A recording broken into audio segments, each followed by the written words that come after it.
아주 귀한 찬양으로 영감을 또 불러넣어 주셨습니다. 감사합니다. 그 옥스포드 대학교의 그 역사학 교수였던 토마스 아놀드라고 하는 분이 이런 말을 했습니다. 나는 여러 해 동안 과거의 역사를 연구하고 또 그 사실을 조사하고 이에 대한 문서와 또 유물들을 고증하여 그 사실 여부를 조사해 오는 일을 해오고 있다. 그런데 하나님께서 우리에게 주신 표징, 곧 그리스도께서 죽었다가 다시 살아나셨다는 사실보다 더 분명하고 완전히 이해할 수 있는 사실을 인류 역사에서 나는 보지 못했다 하고 했습니다. 증거를 찾아야 어떤 주장을 할 수 있는 학자, 그것도 고고학자, 역사학자가 그 같은 말을 한 것입니다. 예수께서 부활하셨다는 사실, 이것보다 더 분명하고 완전히 이해할 수 있는 사실은 인류 역사에서 나는 보지 못했다. 예수님의 부활이 너무나도 완벽한 사실이다 라고 하는 고백입니다. 기독교는 부활의 종교입니다. 만약 기독교가 예수님의 부활의 기초 위에 세워진 종교인데 이게 만약 허위라면 살아나지도 않는 예수님을 살아난 것으로 조작한 것이라면 이게 어떻게 2000년이 지난 이 시점까지 계속해서 존속하며 또 이렇게 퍼져나갈 수 있겠는가 하는 것입니다. 거짓말은 아무리 오래 가도 여러분 100년 이상을 가지 못합니다. 그건 기독교 역사와 또 인류 역사를 통해 보면 잘 알 수가 있습니다. 거짓된 종교는 조금 발흥하고 흥황할 때가 있습니다. 그런데 그냥 어느 시점이 지나면 다 검증이 되기 때문에 소멸됩니다. 기독교 역사 가운데 많은 이단들이 나타났어요. 이단들이 한 시대에 그냥 확 바람을 일으키고 휘어잡기도 했던 그런 시대가 있었습니다. 근데 그게 계속 가는 게 아니에요. 어느 시점이 되면 사그러지게 됩니다. 요즘 우리 신천지 이런 아주 악한 이단 사이비 종교가 있는데 이 사람들은 거짓말 하는 것을 합리화합니다. 여러분, 거짓말을 정당화하는 이상한 집단입니다.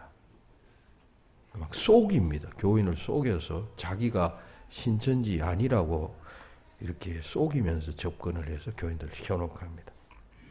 굉장한 속도로 이렇게 퍼져갔습니다만 얼마 가지 못할 것입니다.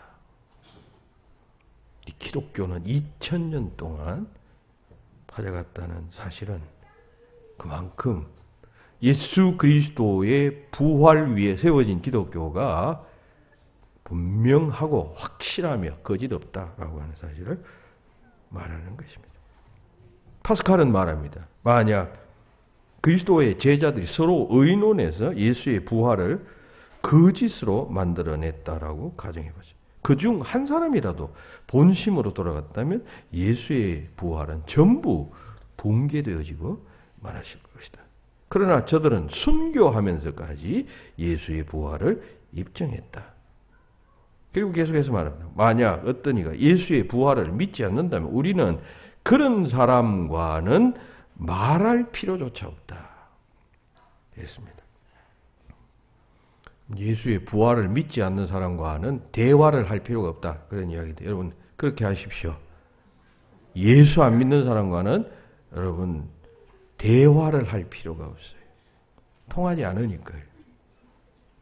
파스칼 역시 예수의 부활이 확실한 역사적 사실임을 확신했던 것입니다. 예수님의 부활하심을 흔들림 없이 믿는 자가 되시기를 예수님 이름으로 축원합니다. 장사된 지 사흘 만에 죽은 자 가운데서 다시 살아나셨으며 사도신경에 고백하잖아요. 우리 매번 그 고백하지 않습니까? 장사된 지 사흘 만에 죽은 자 가운데서 다시 살아나신 주님.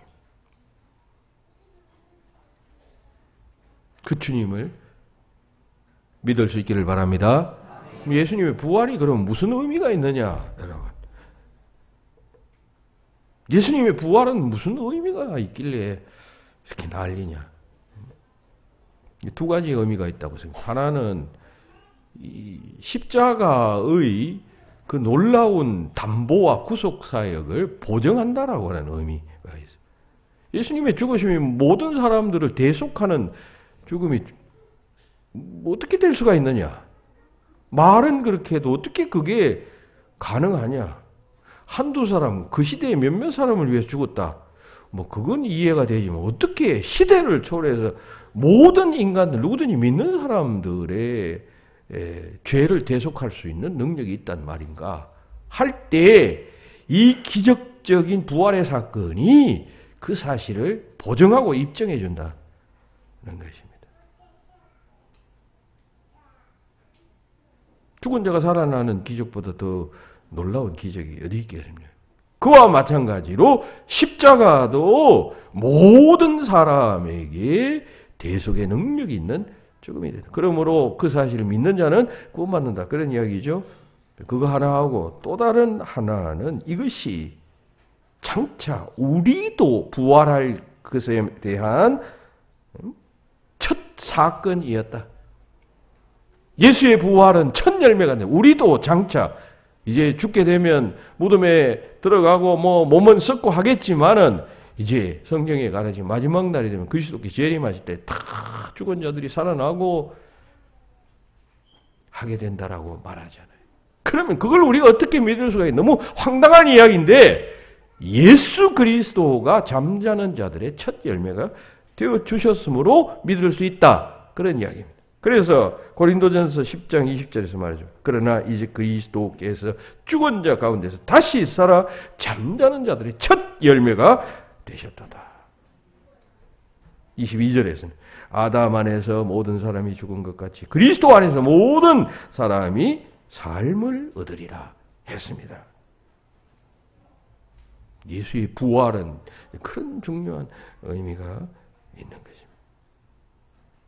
다 살아났어. 믿는 자들이 처음에 살아나고 그 다음에는 믿지 않는 사람, 그 다음에 그냥 심판의 대상이 될 사람들까지도 다 살아나서 주님의 심판대 앞에 서게 될 것이고 그때 가지처럼 예수에게서 붙어 있었던 믿는 자들은 주님께서 왕이 되시고 우리는 그 주님과 함께 왕의 통치에 참여하게 되고 왕노릇하게 될 것이다 라고 하는 것이 역사의 종말에 있을 성경의 가르침인 것입니다. 그러므로 우리는 예수님의 부활을 생각하면서 장차 우리의 부활까지도 생각할 수 있는 자가 되어요. 예수의 부활은 십자가를 보증하는 사건이라고 하는 의미와 함께 장차 우리도 영광스러운 몸으로 부활하게 되어서 영원히, 여러분, 영원히라고 하는 말은 우리가 잘 인식할 수가 없어요. 왜냐하면 우리는 유한한 삶을 사니까. 영원히 주와 더불어 영원히 소멸치 않는 삶을 살게 될 것이다 라고 말합니다. 톨스토이는 말합니다. 우리는 아침 침대에서 일어나는 것보다 부활 때에 무덤에서 일어나는 것을 더욱 분명하게 확신해야 한다 했습니다.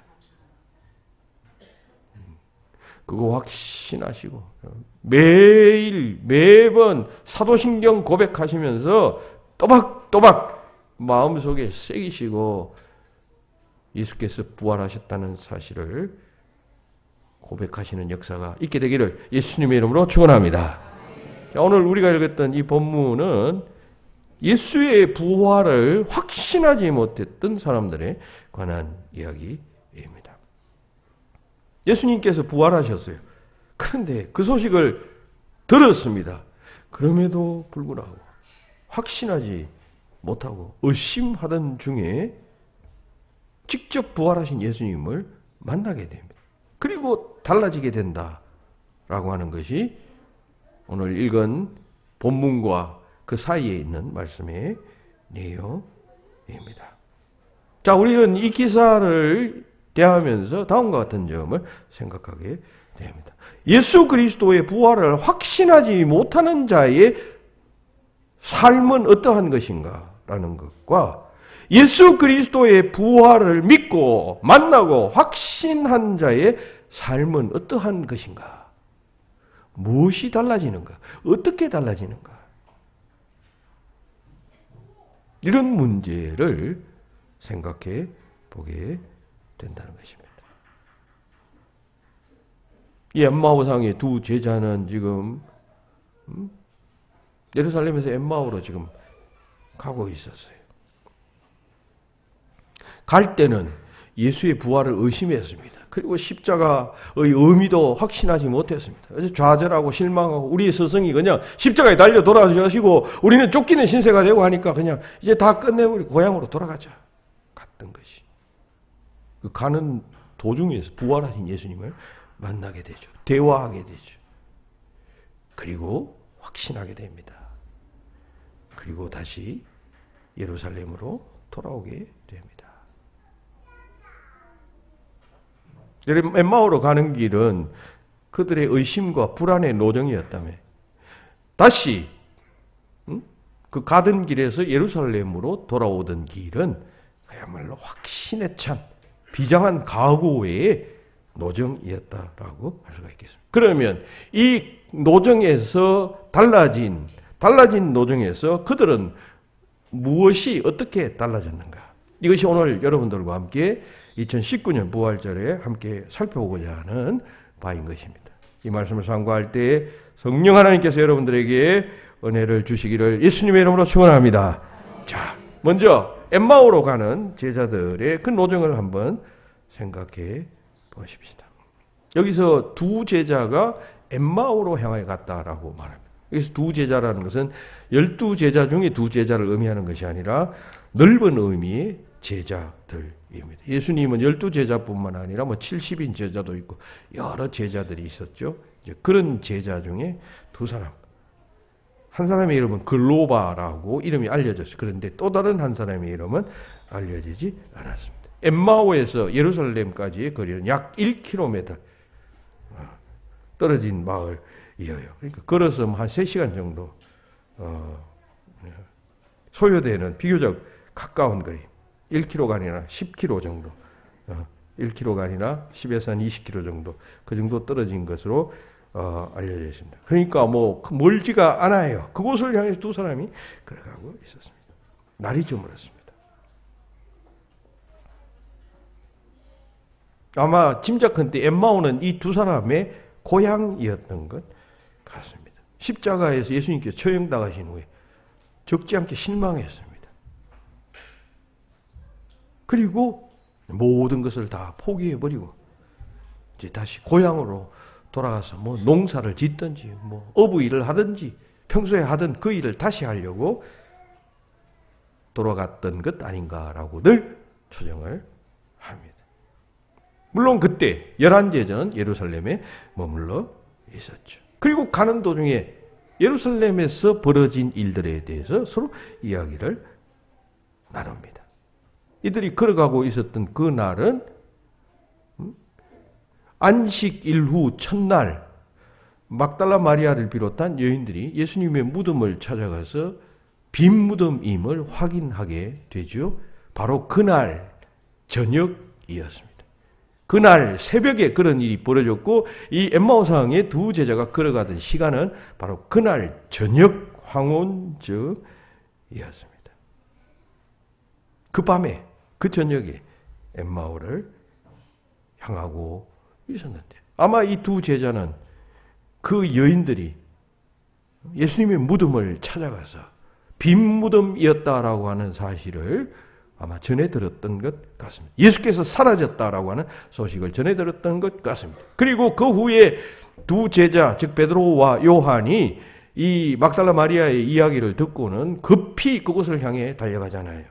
그런 기록도 나오는데 이 두 사람은 그 이야기까지도 들었던 것 같습니다. 그런데 확신하지 못하고 예수의 부활을 확신하지 못하고 단지 그런 이야기가 돌고 있다는 사실만 듣고 여전히 실망한 채 엠마오를 향해서 가고 있었던 것입니다.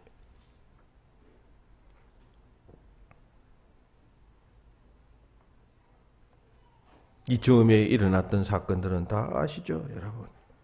예수께서 십자가에 처형당하실 때 어떤 제자는 그 사건 현장에 있었으면서도 불구하고 예수를 3번씩이나 부인합니다. 또 어떤 제자는 그냥 예수님을 체포하려고 사람들이 몰려오자 그냥 걸치고 있던 그냥 담요조차도 그냥 내팽개 쳐버리고 발가벗은 모습으로 도망쳐 버립니다. 제자들은 두려움에 쌓여서 뿔뿔이 흩어지게 됩니다. 요한복음 21장에 보면 예수님의 제자 7명이 디베라 바닷가에서 물고기를 잡는 장면이 나와요. 디베라 바닷가는 갈릴리 아닙니까? 그러니까 예루살렘에서 벌써 갈릴리로 그냥 내려온 것이에요. 제자들이. 예수님께서 이미 부활하신 후에 며칠 후에는 그렇게 내려왔던 것이. 그때 부활하신 예수님이 나타나셔서 시몬 베드로에게 내 양을 먹이라, 내 양을 치라 3번씩 이야기하시는 장면이 나오잖아요. 그때도 제자들은 다 낙심하고 있었던 것입니다. 그것처럼 이 엠마오상의 두 제자도 역시 낙심한 채 고향을 향해 가고 있었던 것입니다. 그러니까 그 엠마오 길은 실망과 의심의 노정이었다라고 할 수가 있겠습니다. 자, 보세요. 이렇게 낙심하고 실망하고 그리스도의 부활 소식을 들었음에도 불구하고 여전히 확신하지 못하고 있었던 그들은 그들과 동행하고 있었던 그분이 예수 그리스도였음에도 불구하고 알아보지 못하게 됩니다. 오늘 이 본문의 배경이 된 시점은 여러분 저녁 아니에요. 저녁은 석양이 그냥 이렇게 비칠 그런 점일 것입니다. 저녁이니까 동행하던 어떤 사람의 얼굴이 잘 보이지 않을 것입니다. 만약 그 태양빛이, 그 석양빛이 그냥 앞에서 비춰온다면 또 그 석양에 눈이 부셔서 더더욱 옆에 있는 사람의 얼굴이 보이지 않았을 것입니다. 희미하게 보였을 것입니다. 어쩌면 예수님의 얼굴을 알아보지 못한 것이 너무나도 당연한 듯 합니다. 그런데 여러분, 그 석양에 이 제자들이 예수님을 알아보지 못했다는 것은 어떤 문학적 어떤 상징과 표현도 여기에 가미되어져 있다라고 생각이 됩니다. 누구든지 예수 그리스도에 대한 불확실한 믿음, 부활에 대한 확실한 믿음을 가지지 못하는 자, 이 엠마오상의 두 제자와 같은 자들은 마치 석양빛 속에서 고향을 찾아 떠나가는 자와 같다라고 하는 메시지를 전하는 듯합니다.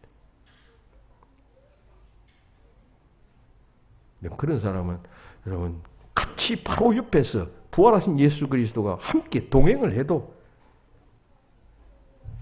그분이 예수 그리스도인지를 알아보지 못합니다. 바로 옆에서 말씀을 나누고 이야기를 주고받아도 그분이 예수님인지를 알지 못하게 된다는 것입니다. 부활에 대한 확신이 없고 의심하고 불안하고 소망을 잃고 하게 되면 엠마오로 향하게 된다. 그런 사실. 이 상징, 이 문학적 상징을 간파하시는 여러분들 되시기를 주의 이름으로 축원합니다. 예수님께서는 이때 나타나셔서 이렇게 예수의 부활에 대해서 이런저런 소식이 있습니다. 어떤 사람이 새벽에 가서 예수님을 만났습니다. 그런데 그 빈 무덤이었습니다. 또 뭐 이런 일이 있었습니다. 제자들이 쫓아가서 그 무덤을 확인했습니다만은 그게 없었습니다. 이 정도 했으면 여러분 믿어야 되잖아요. 그런데 그걸 그냥 객관적인 이야기처럼 이 동행하시는 예수님에게 이야기를 하게 됩니다. 그때 예수님께서 이런 자를 향해서 미련하고 어리석은 자라고 책망하십니다. 그리고 너희가 성경을 읽어보지 못했느냐? 성경의 그리스도에 대해서 뭐라고 말했나? 내가 바로 그 그리스도인데 3일 만에 십자가를 지고 죽어야 한다라고 말씀하셨고 그리고 그 다음에 부활할 것이라고 말하지 않았느냐? 주님께서 그들을 가르치시게 되고 비범한 그 예수님의 이야기를 듣고는 무엇인가 깨달은 그들은 하룻밤 우리와 함께 유하시기를 원합니다. 해서 같이 들어가서 여러분 식사를 하게 됩니다. 여관 집에서. 그때 비로소 그들은 마음이 뜨거워지고 자기들과 함께 동행했던 이가 그리스도라고 하는 사실을 알게 됩니다. 그러나 알지 못할 때는 절망 가운데서 의심 가운데서 엠마오를 향해서 가고 있었던 것입니다. 여러분, 우리들도 마찬가지입니다, 여러분. 예수 그리스도에 대한 확신, 부활하신 그리스도에 대한 확신이 없으면 이 석양의 엠마오 길을 향해서 낙심하는 가운데, 절망하는 가운데 걸어가고 있는 이 두 제자의 모습과도 같게 된다는 것입니다. 얼마나 이게 처량한 모습입니까? 해가 지는 그 황혼에 두 어깨를 쭉 늘어뜨리면서 걸어가고 있었던 이 제자와 같은 모습 가져서는 안 될 것입니다. 이것이 바로 예루살렘으로 그들이 다시 돌아올 때까지의 있었던 일입니다. 자, 그리하여 이제 부활하신 예수님을 만나고 난 다음에 이들은 두 번째로 예루살렘으로 다시 돌아오게 됩니다. 그 노정에서 예수님의 말씀을 듣고 그리고 저녁에 식사를 하면서 예수께서 떼어주시는 떡을 먹으면서 비로소 그들의 마음이 뜨거워지게 되고 예수께서 부활하셨는데 부활하신 예수님을 우리가 만났구나 하는 사실을 확신하게 되자 그 자리에서 그냥 일어서서 그들은 왔던 예루살렘으로 다시 돌아가게 됩니다. 그리고 그 사실을 11제자와 그들과 함께 있는 다른 사람들에게 전하게 됩니다. 그리고 우리가 그 부활하신 예수님을 만났습니다. 증언하게 된 것이죠. 우리는 이제 이 시간 이들의 이 두 번째 행보에 주목하고자 합니다. 여러분, 우리는 이 엠마오상의 두 제자와 비슷한 점이 너무 많습니다. 사실 우리가 예수 믿었잖아요. 믿고 난 후에 우리의 삶의 방향이 달라졌습니다. 내 생각대로 살던 데서 이제 주님 원하시는 삶을 살기로 결심하고 또 그렇게 해왔습니다. 또 넓은 길을 가던 데서 좁은 길을 가는 삶으로 우리의 삶이 바뀌었습니다. 또 이기적인 삶에서 이타적인 삶을 살기로 달라졌습니다. 그런데 예수 안에서 바뀌어 주인 그 새 삶의 방향이 아직 완전하게 우리 안에 자리 잡지 못하고 살아가는 많은 사람들이 있습니다. 마치 이 누가복음 본문의 두 제자들처럼 말입니다. 그들은 예수님을 3년 동안 쫓아다녔을 것입니다. 예수님으로부터 많은 것을 배웠습니다. 그리고 깨달음도 있었을 것입니다. 이래 살아서는 안 되겠구나. 새 삶을 살아야 되겠구나. 결단했을 것입니다.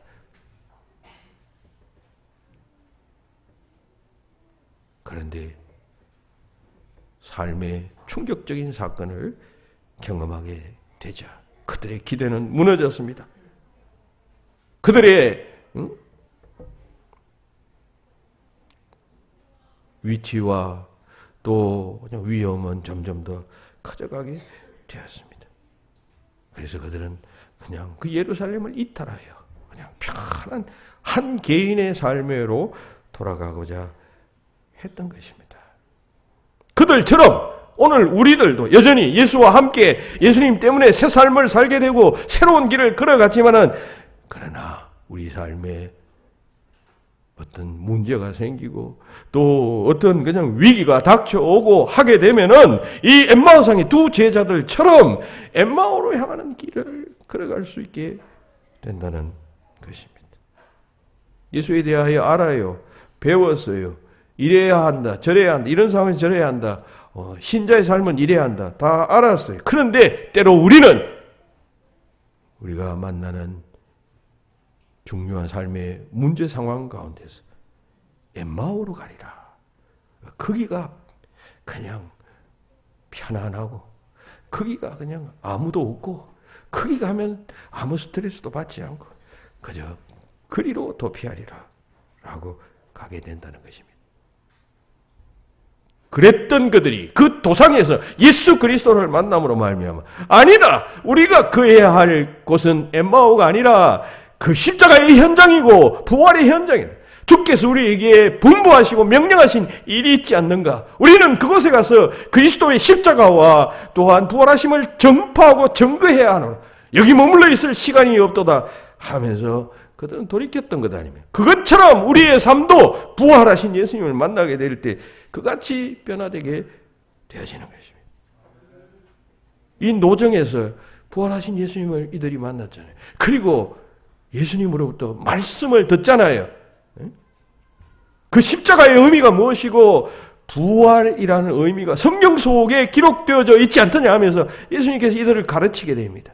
그리고 성찬을 하면서 예수님이 떡을 받아 먹으면서 마음이 뜨거워지는 역사가 일어난 것이죠. 예수님을 만났고 성령의 역사함이 그들 속에 있게 되었습니다. 그래서 그들은 깨닫게 됩니다. 내가 있어야 할 자리는 엠마오가 아니라 내가 있어야 할 자리는 그리스도께서 순환받으셨던 그 예루살렘 십자가, 그 십자가의 현장, 주님 지셨던 십자가, 나도 십자가를 져야 하는구나. 주께서 그 일을 위하여 우리를 제자로 부르시지 않았던가. 내가 수치를 당할 그곳이 우리의 있어야 할 자리야. 생각하며 엠마오로 가던 발걸음을 돌이켜서 예루살렘으로 향했던 것입니다. 예수 따르는 사람은 그 십자가의 현장에 언제나 있을 수 있어야 합니다. 우리가 잘 아는 찬송 147장에 보면 거기 너 있었는가 그때에 주님 그 십자가에 달릴 때, 거기 너 있었는가 그때에 주님 무덤 속에 계실 때, 거기 너 있었는가 그때에 주님 그 무덤에서 나올 때, 십자가의 현장, 부활의 현장에 있어야 한다는 그 말은 우리가 십자가를 전하고 예수의 부활을 외치고 그 십자가가 내 삶에 이런 의미를 주었고 그 부활이 내 삶에 이런 용기를 주었고 궁극적으로 주께서는 이 십자가와 부활을 통하여 한 개인과 그리고 또 인류에게 이러한 역사를 행하실 것이다라고 하는 사실을 전파하는 것, 그것을 의미하는 것이에요. 그리스도인들이 있어야 할 곳은 바로 그곳이다, 그런 이야기입니다. 안락과 도피의 처소가 아니라 혹은 우리의 성공과 출세를 보장해주는 그곳이 아니라 십자가 그곳, 그 수치의 현장, 그 자리인 것입니다. 그래서 이 엠마오의 두 제자는 엠마오로 가다가 돌이켜서 그 부활하신 예수를 만나고 난 다음에 돌이켜서 예루살렘으로 달려가게 되었던 것입니다. 오늘 우리의 삶도 행여 우리가 지금 엠마오를 향해서 자기도 모르게 가고 있다면 나도 인식하지 못한 채 그냥 예수 믿으면서 예수의 제자가 되고 예수를 따르는 자가 되고 그리스도의 몸된 교회의 직분자가 되었음에도 불구하고 계속 엠마오로 가고 있는 사람이 있어요. 아이고 그냥 피곤하고 힘들고 그냥 골치 아프고 아이고 이제 더 이상 그냥 섞이기 싫고 아이고 그냥 하니까 그냥 엠마오로 가리라. 엠마오, 편안한 곳으로 내 고향 나를 감싸주고 보호해주고 그냥 안식처와 같은 그곳에 가서 편안히 쉬리라.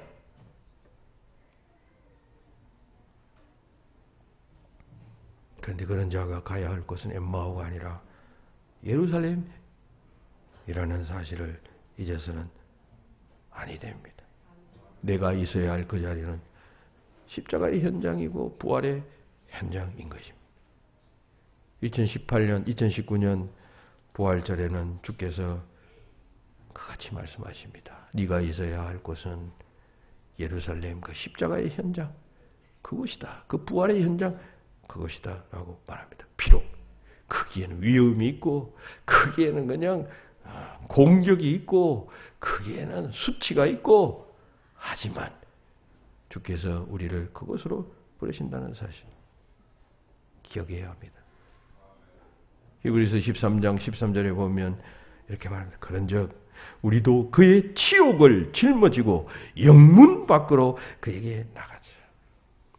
영문 밖이라는 말은 NIV 영어 성경에서는 outside the camp라고 되어져 있어요. outside the camp. 캠프 바깥. 예루살렘 성명은 성이라는 것은 일종의 뭐 이렇게 벽을 세우고 하면 일종의 병영과 같은 개념 아니에요. 그러니까 성문 밖이에요. 영문이라는 성문 밖을 의미하는 것입니다. 다시 말해서 예수께서 십자가를 지셨던 그 골고다 언덕을 의미하는 것이에요. 히브리서 기자는 우리가 그의 치욕을 짊어지고 우리도 영문 밖으로 그에게 나가자. 그 영광의 예루살렘 안에 그냥 화려한 그리고 또 지위와 명예와 권력을 위하여 투쟁하는 그런 세속적 그러한 현장 속으로 가야 할 것이 아니라 우리가 가야 할 곳, 그리스도인들이 가야 할 곳, 그리스도의 제자들이 가야 할 곳은 그 십자가의 현장 그곳이다. 그리로 가자라고 말한 것입니다. 항상 우리가 향하여야 할 것은 예루살렘인 것이에요. 엠마오가 아니에요. 엠마오로 가던 두 제자가 다시 예루살렘으로 돌아갔던 그 이유 깊이 묵상하십시오. 부활하신 예수님을 만났고 그분의 말씀을 들었고 그리고 그들이 있어야 할 위치가 어디인가 하는 것을 깨달았기 때문입니다. 마지막 한 가지 이야기하고 말씀 마칩니다. 외경 가운데 베드로 행전이라는 것이 있어요. 이 외경은 1180년에서 190년 사이에 쓰여진 것으로 알려져 있는데 저자는 누군지 모릅니다. 그런데 이 베드로 행전은 베드로 사도가 로마에서 활동하고 순교한 이야기가 주 내용입니다. 근데 이 베드로 그 행전의 절정 부분은 뭐냐 하면 이 베드로 사도가 로마를 박해를 피해서 로마를 빠져나왔다가 다시 로마로 들어가서 십자가형을 받게 된다라고 하는 부분이에요. 생케비치라고 하는 사람이 쓴 여러분 잘 아시는 코바디스라고 하는 여러분 작품이 있죠. 그 코바디스에서 이런 장면을 이 베드로 행전의 장면을 그대로 거기 인용해서 묘사하고 있습니다. 그리고 이 작품은 나중에 코바디스 도미네라고 하는 영화로 제작되어지게 되었죠. 그 내용은 여러분 그 영화를 통해서 잘 아실 것입니다. 네로 황제 핍박을 피해서 지금 베드로가 로마를 빠져나오게 됩니다.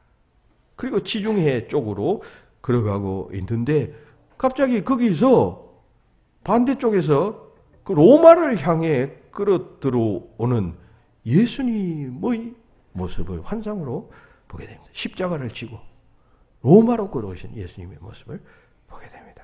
당황한 베드로가 묻습니다. 주님 어디로 가십니까? 이게 코바디스 도미네예요, 여러분. 이게 원어로 코바디스 도미네라고 하는 말이 주여 어디로 가십니까? 주님께서 그때 이렇게 대답하십니다. 나는 내가 내 양을 버리고 온 그 로마로 가서 다시 내가 십자가에 못 박히려 한다 했습니다. 이때 베드로가 충격을 받아요. 그리고 그 다시 가던 길을 되돌이켜서 로마로 들어간다라고 하는 이야기입니다. 그리고 그 로마에 가서 순교한다는 것이 그 끝부분이겠습니다. 여러분, 이 엠마오의 두 제자와 똑같잖아요. 도망가다가 다시 돌아가잖아요. 예루살렘으로 돌아간 것 같이. 부활하신 예수를 만난 자는 그 같은 역사가 일어나게 되고 또 그 같은 역사가 일어나야 한다. 그런 이야기 아니에요. 부활하신 예수를 만난 자는 그와 같은 역사가 있어야 합니다. 그저 그냥 엠마오에서 안락함, 평안함, 스트레스 받음 없음, 뭐 이것만을 위하여 달려가는 인생이 아니라 우리 다 예수 믿고 구원받았을 때는 하나님의 의지와 뜻이 있어서 여러분 구원하신 것 아니에요? 아무 뜻 없이 그냥 너 알아서 잘 먹고 잘 살라고 그렇게 살다가 가라고 하나님께서 우리를 선택하셨겠습니까? 일생 그 깊고 깊은 뜻을 깨닫지 못하고 간다면 아까운 시간을 허비하는 자와 같을 것입니다. 십자가의 현장에서 내가 진 십자가처럼 너도 십자가를 지고 가치 있고 의미 있는 삶 살라고 주께서 우리를 다시 예루살렘으로 부르신다는 사실. 우리가 그해야 할 그 처소는 영문 밖 그곳, 아웃사이드 그 캠프인 것입니다. 그 십자가의 현장. 부활하신 주님을 만남으로 다시 예루살렘으로 돌아간 역사가 2019년 부활절 여러분 삶 가운데서 나타나게 되시길 예수님의 이름으로 축원합니다. 기도합시다.